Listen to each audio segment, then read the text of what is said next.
আজ আমরা যে সূরা থেকে আলোচনা শুনব এই সূরার নাম হচ্ছে সূরাতুল আসর। সূরাতুল আসর এই সূরার মধ্যে মোট আয়াত রয়েছে 3টি, রুকু আছে 1টি। এই সূরাটি কোরআনুল কারীমের 103 নম্বর সূরা।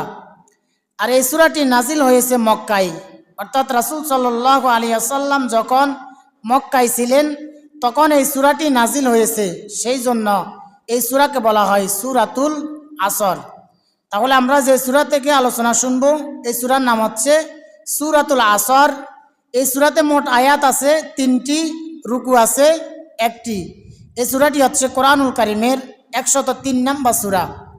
এই সূরাটিকে রাসূল সাল্লাল্লাহু আলাইহি ওয়াসাল্লামের সাহাবীরা এত গুরুত্ব দিতেন, এত বেশি আমল করতেন।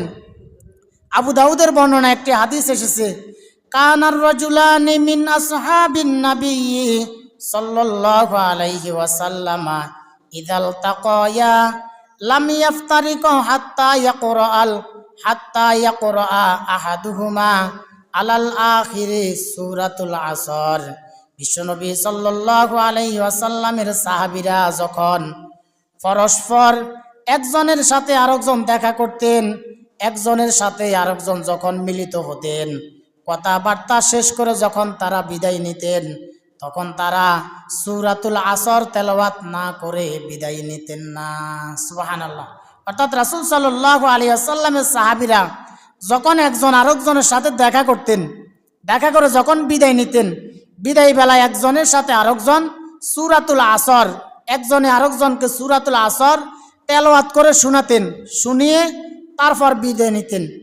আমরা দৈনিক কতজনের সাথে দেখা করি যখন আমরা চলে যাই তখন আমরা বলি ঠিক আছে, ভালো থাকিও, দোয়া করিও, আল্লাহ হাফেজ, আমরা এই কথাগুলো বলি। কিন্তু রাসূল সাল্লাল্লাহু আলাইহি ওয়াসাল্লামের সাহাবীরা যখন একজন আরেকজনের সাথে দেখা করতেন, দেখা করে যাওয়ার সময় বলতেন যে আমি সূরাতুল আসর তেলাওয়াত করি, তুমি শুনো, আবার তুমি তেলাওয়াত করো, আমি শুনি।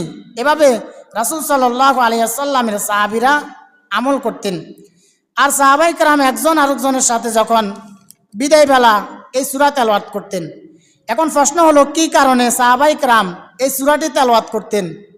কোরআনুল কারীমে এই সূরা বাদেও তো আরো 113টি সূরা আছে, ওই সূরাগুলো না পড়ে কেন এই সূরাটি পাঠ করতেন? এর কারণ হলো এই সূরার ভিতরে, এই সূরাটি হলো কোরআনুল কারীমের এমন একটি সূরা, আমরা দুনিয়া এবং আখিরাতে সফলতা লাভ করতে হলে কি কি কাজ করা দরকার, দুনিয়া এবং আখিরাতে সফলতা অর্জন করতে হলে কি কি কাজ করা দরকার, ওই কাজগুলো আল্লাহ তাআলা এই সূরাতুল আসরের মধ্যে জানিয়ে দিয়েছেন। সুবহানাল্লাহ।